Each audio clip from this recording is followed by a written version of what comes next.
Hello guys, good evening all of you.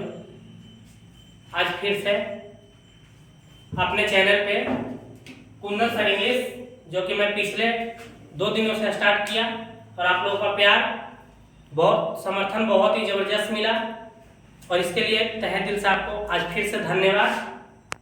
आज एक नए वीडियो के साथ फिर से मैं आपके समक्ष आया हूँ, तीसरे दिन का, जिसका आज का टॉपिक है कप ऑफ टी, जो एक इडियम है जिसका अर्थ होता है बस की बात। बस की बात यानी लोगों के द्वारा बोला जाता है कि ये आपके करने की बात बस की बात नहीं है। किसी काम को करना लोगों को कहते हैं कि बस की बात नहीं है, तो उसे कैसे इंग्लिश में बोलेंगे, अंग्रेजी में उसका अनुवाद कैसे करेंगे, उन शब्दों के साथ आज बस की बात के साथ मैं वाक्यों को अनुवाद करने का आपके सामने प्रयास कर रहा हूं, जो आप देखेंगे। लेकिन उसके पहले एक छोटी सी कड़ी मैं प्रस्तुत करता हूं इस शब्द के लिए कि तेरी कामयाबी पर तारीफ, तेरी कामयाबी पर तारीफ, तेरी कोशिश पर ताना होगा,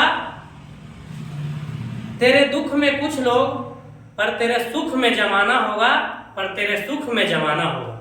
और इन्हीं चंद लाइनों के साथ मैं अपने इस कार्य को आगे बढ़ाता हूं। वीडियो के समझ देखेंगे आज कुछ इस वीडियो में कुछ रूल्स हैं।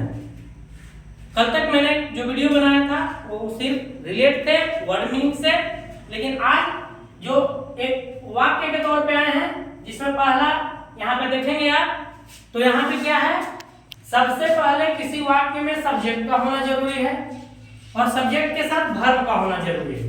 तो यहाँ देखेंगे सब्जेक्ट के बाद हेल्पिंग वर्ब है और इसमें हेल्पिंग वर्ब के बाद वाक्य सभी आप देख रहे हैं निगेटिव है।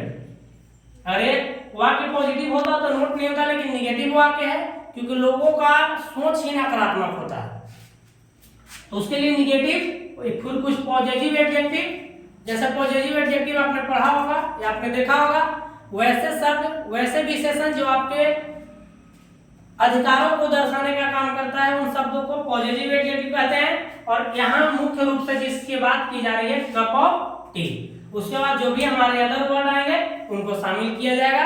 तो फर्स्ट सेंटेंस को हम देखते हैं। पहला सेंटेंस यहाँ पे डांस करना। डांस करना ऐसे एक क्रिया है, लेकिन यहाँ पे जो है डांस करना शब्द है नाउन के रूप में आया है और एक सब्जेक्ट के रूप में है।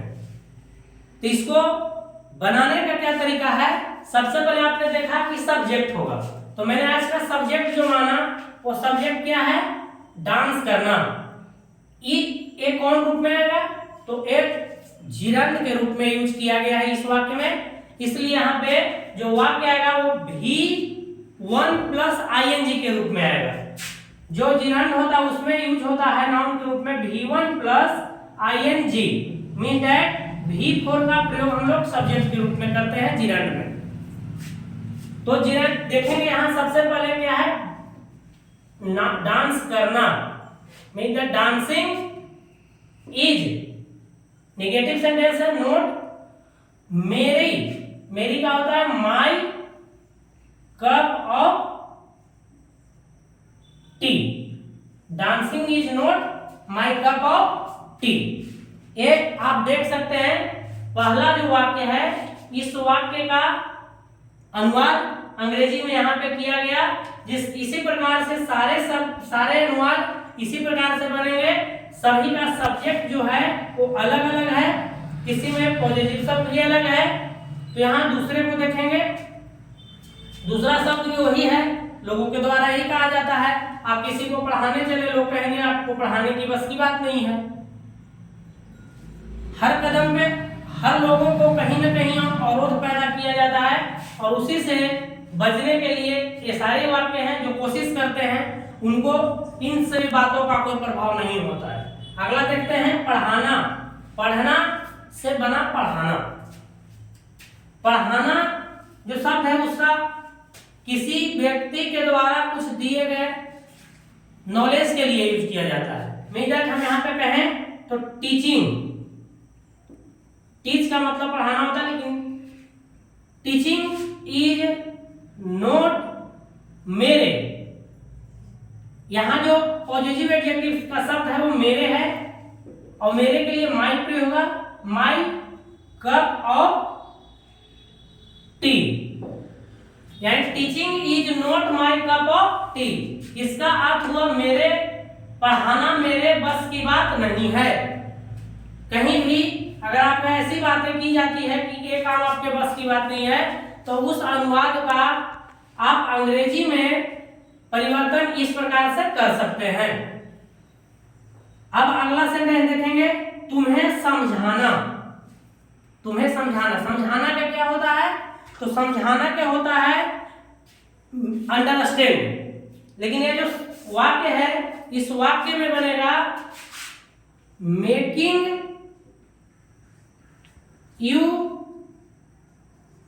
अंडरस्टैंड। अब यहां देखिए, मेक अंडरस्टैंड मतलब होता है समझाना, तो मेकिंग यू अंडरस्टैंड क्या आगे हेल्पिंग वर्ब देखेंगे, तो इज नोट मेरे, किसको? तो कोई व्यक्ति आपसे कहेगा किसी से कि मेरे बस की बात नहीं है तुम्हें समझाना, यानी किसी व्यक्ति को समझाने के लिए शब्द का प्रयोग किया जाएगा। आप उससे परेशान हो गए हैं तो उसके लिए शब्द का प्रयोग कर सकते हैं अंग्रेजी के छोटे छोटे शब्दों में। Making you understand is not my cup of T.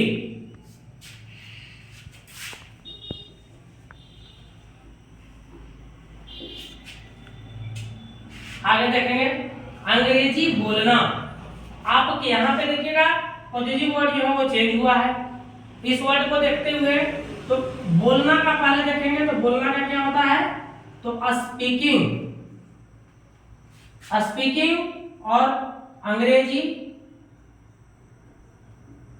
English, speaking English is not. आपके सब सारे सेंटेंस में मेरे था, मेरे और मेरी, लेकिन यहाँ पे इस वाक्य में आपके का प्रयोग किया गया है, जिसमें जो प्रयोग होगा पॉजिटिव वर्ड वो होगा your. Speaking English is not your cup of T, cup of T. उसी तरीके से यहां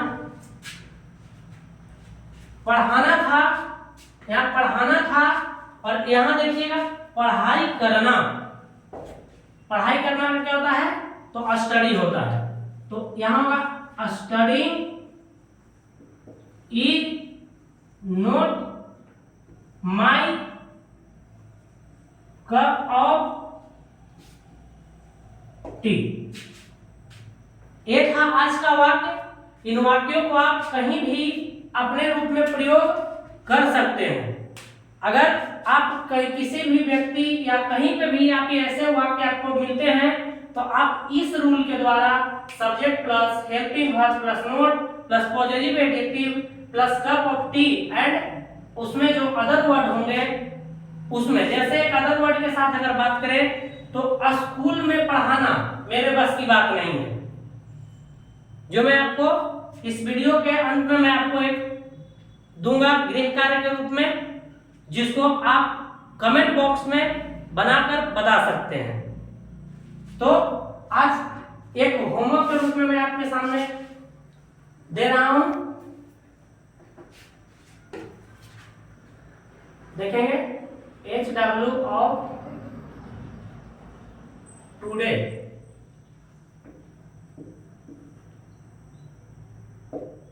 क्या है क्वेश्चन? वहां जाना मेरे बस की बात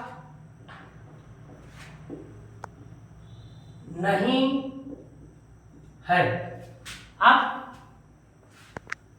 इन वाक्यों के आधार पे इस वाक्य का उत्तर आप अवश्य दे सकते हैं, और वीडियो को लास्ट तक देखें तो ही आपको अच्छे से इस वीडियो को समझ में आएगा, और आप इस जो प्रश्न आपके पास दिया गया है उन प्रश्नों का उत्तर आप अच्छे से दे सकते हैं। और आज के लिए इतना ही। फिलहाल मैं आपसे अनुरोध करूंगा कि आप मेरे चैनल को, अगर आपको वीडियो अच्छी लगे तो लाइक सब्सक्राइब करें और बेल आइकन को जरूर दबाएं। धन्यवाद।